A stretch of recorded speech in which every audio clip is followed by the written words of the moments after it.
Cartels as unlawful combatants. That's how the source frames Operation Iron North, and it explains why a raid felt more like a battlefield seizure than a bust. But the decisive strike wasn't the ram, it was the freeze. We'll show you the exact financial threads, grant filings, shell corporations, offshore crypto that turned public funds into a shadow supply chain, and how the Minneapolis cell's logistics department gave up routes, roles, and real-time crypto inflows. Before we move on, please take a moment to subscribe to the channel and like the video.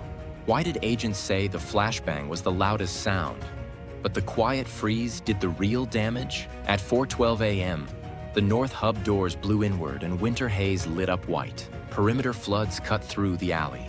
Unmarked engines idled just long enough to drop teams. A stack hit the primary entry. A secondary stack climbed an exterior stair to a rear door, and a third team cut through a locked corridor. Rooms cleared fast. Kitchen, 2 bedrooms, utility closet, then the hall where a closed-circuit DVR fed a live split screen of the block. The burst felt familiar, like a standard narcotics hit. It wasn't. Analysts had flagged something different days earlier. They said the real arteries weren't behind walls. They were in ledgers and wallets. The raid's look, flash, breach, shouts, was camouflage for the main effect. As agents moved door to door, a parallel team in a federal fusion room prepped simultaneous pushes to exchanges and banks. The federal framing mattered, with cartels designated as unlawful combatants. Interagency lawyers had teed up synchronized financial interdictions to move in lockstep with the warrants. Modern drug networks live on cash velocity more than stash volume.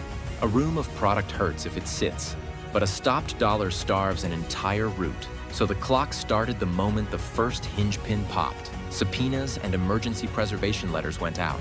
Compliance desks at exchanges received requests keyed to transaction hashes already flagged by blockchain analytics. A rule set watched for known clusters, mixers, and hop patterns, then froze inbound and outbound paths within minutes.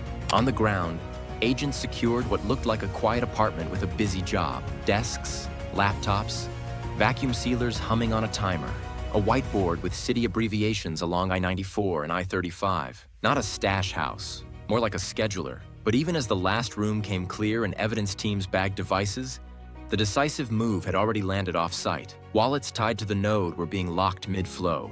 The first real result wasn't a pair of handcuffs. It was an alert. 14 core wallets locked. Transactions stalled in mempools. Outbound conversions halted at the exchange layer. Activity graphs flattened.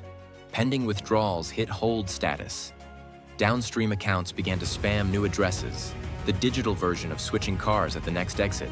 But the links had already been traced. The raid made noise. The freeze made time run out.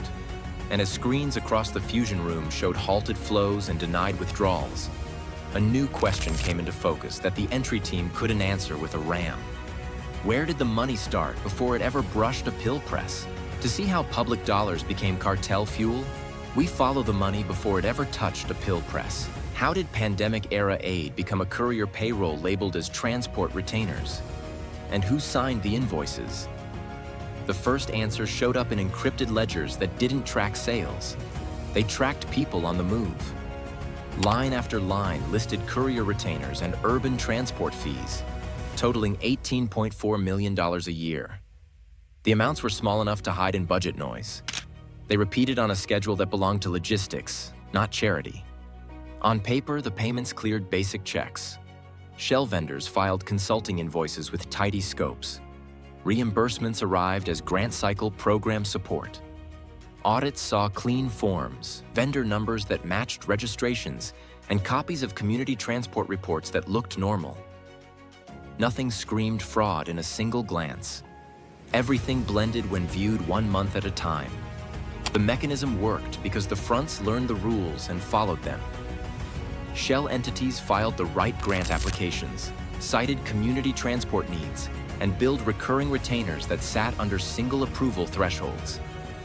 They kept descriptions vague but serviceable. Transit coordination, route outreach, and mobility facilitation filled the subject lines. Funds flowed from public reimbursements into accounts built for volume and cash draws, not for actual service. Analysts traced the stream across 11 shell corporations and 23 business accounts with heavy cash activity and almost no real services. The balances moved like a school of fish, coordinating to avoid overdrafts and maintain minimums.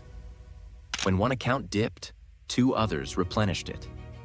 When grant disbursements hit, balances spread across the network within hours, shaving off modest amounts to stay under monitoring rails.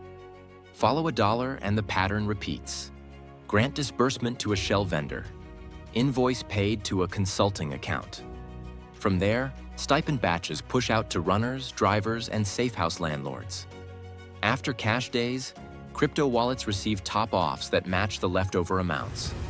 The chain ends at offshore exchanges where address clusters absorb steady microflows and convert them at scale.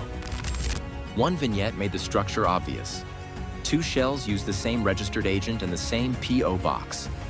Both build route coordination to different programs. Both push dozens of microtransactions to the exact offshore wallet cluster, splitting the amounts into near-identical increments that fell below review thresholds. Separate names, shared plumbing. Timing told the rest. Stipends hit on Fridays, and the volume swelled before freight-style windows labeled along I-94 and I-35. A planning sheet called North Corridor Phase Windows tied payout cycles to movement intervals. Crypto inflows to the offshore cluster rose in sync with those windows, then tapered as convoys cleared their runs.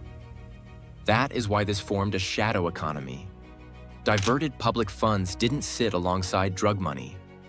They paid for motion, the drivers, the safe units, the handoffs, the fuel. With the payroll mapped, the next move was finding the room where routes, rolls, and wallets merged into one screen. What breaks a network faster? Finding fentanyl bricks or finding who gets paid to move them? The door gave way and the team climbed into a top-floor unit that looked like a quiet office. No stacks of cash on the coffee table. No duffel bags by the door. It worked as a command node, not a stash house. A scheduler, where routes and rolls lined up on screens instead of in closets. At first glance, it was mundane. 2 laptops logged in. A whiteboard with city codes and times that matched freight windows. Vacuum sealers on a shelf, their heat bars still warm. None of it flashy. Every item tied to movement. A stack of pre-cut poly bags sat next to a handheld labeler. A wall calendar marked in dry erase with 3-letter city marks and arrows. The kind of room where nothing looks illegal until you read the sequence. Then the finds started to stack. Pill press molds in a shallow drawer. 2 vacuum-packed blocks of fentanyl tablets nested inside food boxes. A laminated route map spanned the I-94 and I-35 corridors, dotting out cities from Fargo to Kansas City, with short notes on fuel stops and lot cameras. On a monitor, a ledger screen scrolled live crypto inflows in small, steady increments. Each new line carried labels that matched the stipend cycles analysts flagged earlier. Notes pinned under the whiteboard named roles instead of names. Lookout, runner, relay driver, safe house custodian. Next to each role sat a pay code and a day-of-week tag. The structure showed a compartmentalized cell with professional discipline.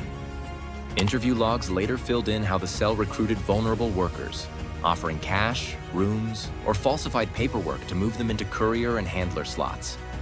The logistics plan treated people as assets, tracked like vehicles. Hidden depth sat under the kitchen counter.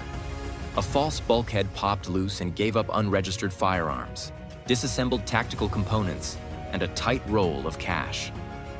The placement signaled more than planning. It showed a base ready to arm on short notice, able to scale from scheduling to defense if someone knocked without a warrant. Data capture ran in parallel. Forensics mirrored the laptops on scene. Messaging apps yielded stipend dispersals and clean alias crosswalks to burner phones. Contact lists grouped by corridor, not friendship. One burner number kept surfacing, stamped into chat threads from St. Paul, and flagged in convoy chatter tied to rural runs. That single line stitched the urban payroll to the highway loads. The payoff was clarity. This apartment unified rolls, routes, and wallet inflows in one place. It turned a local entry into a map of the interstate spine, complete with time windows and pay loops. With the command node cracked, the convoy play stopped being theory. It became a road plan you could intercept when the highway opened and the radios came alive. If Minneapolis is the relay, who's waiting down the road when the lights go out? West of the metro, Phase 2 teams slid into place on feeder ramps and rest areas. 3 heavy-duty trucks rolled in a loose triangle, each wearing a legitimate shipper's logo and a clean manifest. The first carried palletized dry goods with nothing unusual on a quick look. The second held mixed packaging with powder precursors buried under insulation panels. The third ran with compressed tablet materials fitted into false beams and a spare tire cage that didn't match factory welds. Staged loads, hidden compartments, enough layering to send a casual inspection in circles. Volume and destination stayed murky by design. Powder types blended with legal inputs. Tablet components traveled as industrial abrasives. Dispatch notes in the cab guides listed common distribution centers as decoys. Yet the convoy comms betrayed them. A burner phone seized in the second truck lit up the same alias group that appeared in the Minneapolis financial exports. Pings lined with the St. Paul ledger device, and the chat history showed transfer confirmations hopping across Minnesota, Illinois, and the Pacific Northwest within the same windows we saw on the stipend sheets. Synchronized seizures proved the network was built to swerve. When one lane tightened, loads shifted a county over or crossed state lines to split risk. But the freezes slowed the reflex. With financial locks in place, dispatch couldn't reroute pay on time. Fuel cash lagged. Per diem draws stalled. Drivers switched to backup numbers and still hit the same locked rails. Offshore wallets flickered, and European exchange hubs showed parallel spikes as DHS and FBI pushed holds through compliance desks.